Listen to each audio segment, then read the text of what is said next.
So the chapter name is Balancing of Rotating Masses. In this chapter I won't be explaining the questions because I have already done the questions, so I won't be solving the questions again. Only I will tell you how to solve the questions and what are the important points while solving the questions. Balancing of rotating mass में balancing, पहली बात balancing क्यों करनी पड़ती है और balancing क्या होती है। समझ लो हमारे पास एक शाफ्ट है, शाफ्ट के ऊपर एक लगा हुआ है रोटर मतलब समझ लो गियर, ये बीरिंग्स है क्योंकि बीरिंग्स लगी होती है। फर्स्ट पॉइंट, अगर बीरिंग पे लोड आएगा, अगर किसी भी कंडीशन में अगर बीरिंग्स पे लोड आएगा, चाहे एक बीरिंग पे आए या दोनों बीरिंग पे आए, अगर बीरिंग्स पे लोड आया मतलब सिस्टम अनबैलेंस्ड है, तो उस सिस्टम को बैलेंसिंग की ज़रूरत है, चाहे वो सिस्टम हो रेसिप्रोकेटिंग मासेस वाली सिस्टम या रोटेटिंग मासेस वाली सिस्टम। अगर बीरिंग्स पे लोड आया इसका मतलब वो सिस्टम अनबैलेंस्ड है। अब हम स्पेसिफिक देखते हैं रोटेटिंग मास के केस में। Suppose centre of mass of this solid disc, समझ लो centre of mass of this solid disc, या फिर समझ लो कोई भी रैंडम शेप हो, जैसा हमारे पास ये रैंडम शेप हो, अगर इसका जो सेंटर ऑफ मास है इसका या जैसे हम लोग कोई भी सिस्टम हो सकती है, समझ लो इस पर ऐसा एक आधा हॉलो चीज़ रखा हुआ है और नीचे सॉलिड है, फिर भी इसका सेंटर ऑफ मास अगर कोइंसाइड करेगा एक्सिस ऑफ रोटेशन के साथ, perfectly lies at the axis of rotation, then due to this disk there won't be any unbalancing. मतलब अगर center of mass lies perfectly at the axis of rotation, then वो there won't be any unbalancing. Yes, there won't be any unbalancing if bearings वाला बोला वो अभी at the moment side रखो, अभी मैं कॉन्सेप्ट एक्सप्लेन कर रहा हूँ। सो अगर centre of mass of this disc centric है थोड़ा सा इस एक्सिस ऑफ रोटेशन से, तो बैलेंस अनबैलेंस फोर्स आएगी। सो पहली स्टेप क्या है, find the centre of mass of the disc. Centre of mass of the disc find करो।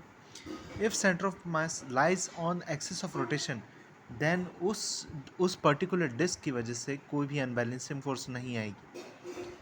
मतलब समझ, ये डिस्क के केस में मैं बता रहा हूँ कि अगर डिस्क का सेंटर ऑफ मास लाई करेगा exactly at the axis of rotation, then उस डिस्क की वजह से कोई अनबैलेंसिंग नहीं आएगी। उस डिस्क को इस चैप्टर से हटा दो।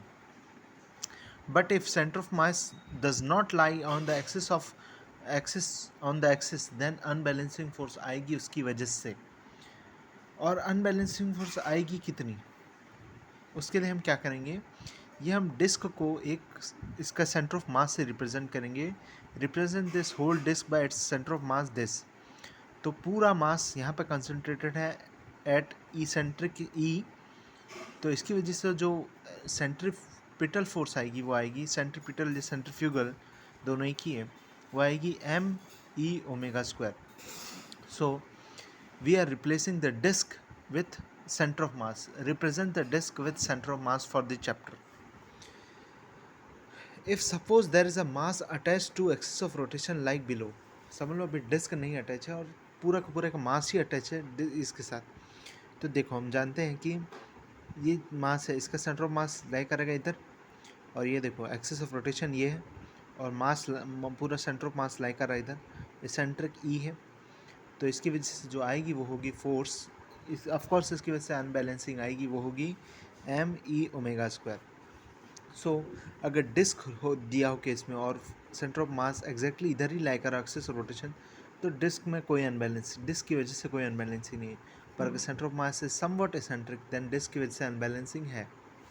And second case which is mostly use in this chapter, कि डिस्क की जगह पूरा का पूरा मास है जो रस्सी से यहाँ टंगाया हुआ है, रस्सी इज मासलेस, और फिर घुमाया जा रहा है, तो क्योंकि ये मास इस यहाँ से वो है, तो ऐसा हम ऑब्जर्व कर सकते हैं कि कभी ऐसे होगी, कभी ये रॉड ऐसे जाएगी, so there is a unbalancing.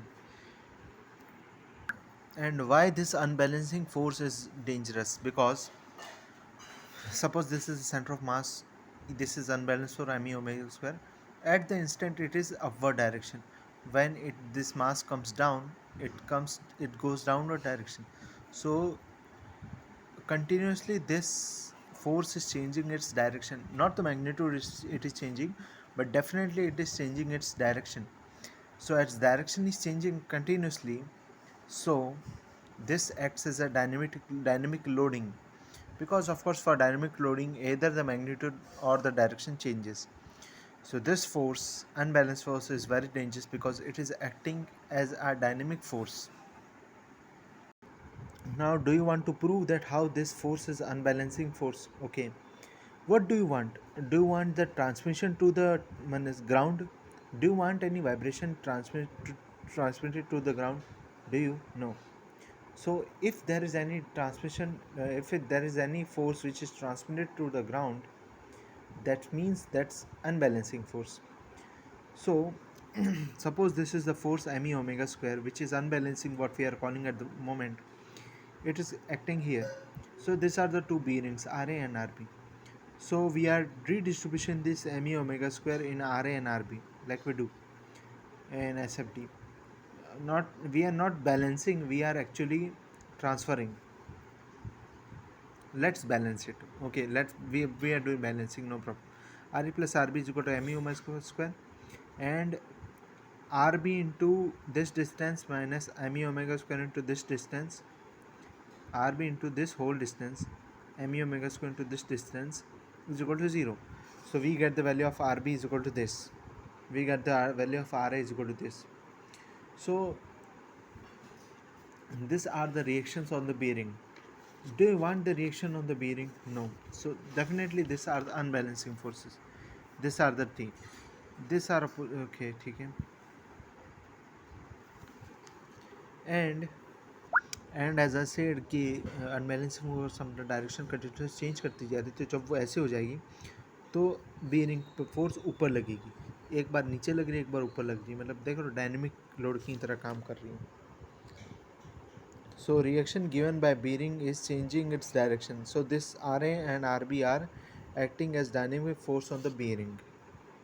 Now force transmitted to the foundation are Ra plus Rb, and Ra plus Rb is equal to this. This comes out to be me omega square. मतलब पूरी की पूरी unbalanced force foundation पे transfer हो रही है. All the unbalancing force gets transmitted to the foundation. So चाहे कितना कोई भी केस हो, चाहे कोई भी रद्दी केस हो, कोई भी केस हो, जो जितनी अनबैलेंस फोर्स बचेगी वो सारी की सारी फाउंडेशन पे ट्रांसफ़र होगी. वो सारी सारी बीयरिंग्स लोड लेगी और बीयरिंग टूटने का डर रहेगा, इसलिए हमें अनबैलेंसिंग को बैलेंस करना ज़रूरी है. So the question can be like, yes, all the unbalancing force gets transmitted to the foundation in any case. So one important चीज़ दी रहती बैलेंसिंग के सवालों में कि do not consider the effect of gravity. क्यों? सपोज़ कि of course एक डिस्क होगी तो उस पर एमी ओमेगा स्क्वायर अगर अनबैलेंसिंग है, मतलब centre of mass is not at the axis, तो एमी ओमेगा स्क्वायर तो लगेगा, और सेंटर ऑफ मास पे एक और फोर्स लगेगी एम जी, वो हमेशा डाउनवर्ड लगती है एम जी. तो इस केस में भी एम जी यहाँ पर लगेगी नीचे और एमी ओमेगा स्क्वायर ऊपर. इस केस में एमी ओमेगा स्क्वायर नीचे, एम जी भी उसके साथ नीचे. So M G is acting as a static load, और एम जी को हम इनिशियली जब बीयरिंग घूम नहीं रही हो, जब ये गियर घूम ना रहा हो, तब भी एम जी तो लगेगा नीचे, हमेशा एम जी हमेशा नीचे लगेगा. तो बीयरिंग को हम, और वो बीयरिंग पे लोड डालेगा, तो हम बीयरिंग को इतनी स्ट्रेंथ मिनिमम देते हैं कि वो एम जी को काउंटर कर देगा. मतलब जो एम जी ने इनिशियल जो करेगा बीयरिंग पे फोर्स लगाएगा, हम उसे नेगलेक्ट कर देंगे. That's why he says neglect the effect of gravity. Means कि बीयरिंग को हमने इतनी स्ट्रेंथ दे दी है कि एम जी तो लगेगा, वो तो लगना ही है, बट बीयरिंग के पास इतनी स्ट्रेंथ है कि वो जो एम जी को, जो इनिशियली जो एम जी की वजह से जो डिस्ट्रीब्यूट हुआ है बीयरिंग्स पे लोड, उसे हम नेगलेक्टेड मानेंगे. वैसे भी M G is acting as a static load, and M E omega square is acting as a dynamic load. Static load से ज़्यादा खतरनाक होता है डायनेमिक लोड, इसलिए हम इफेक्ट. सो इन बैलेंसिंग क्वेश्चन में either it is reciprocal, no either it in any rotating case we will consider the effect of mg. Even in reciprocating masses we consider the effect of mg as 0. Yes, we do consider the effect of mg as 0. I can assure you about this rotating mass. in reciprocating mass मैं आपको वहीं जाके कहूँगा, क्योंकि एक vertical piston cylinder arrangement का question आता है जब पिस्टन एफर्ट निकालने का आता है, सो उसका मैं वहीं बताऊंगा, यहाँ मैं I am not able to say. But in rotating mass, any case 1, case 2, case 3, case 4, do not consider the effect of gravity. Only consider the effect of unbalancing. Yes, mg is unbalancing, but do not consider the effect of mg. वैसे भी mass of disc इतना ज़्यादा नहीं होता कि वो whirling of shaft कर दे. Whirling of shaft अगर मास बहुत ज़्यादा हो तो वर्लिंग ऑफ शाफ्ट होता है, but we are given a considerably less amount of mass, so do not consider the mg effect.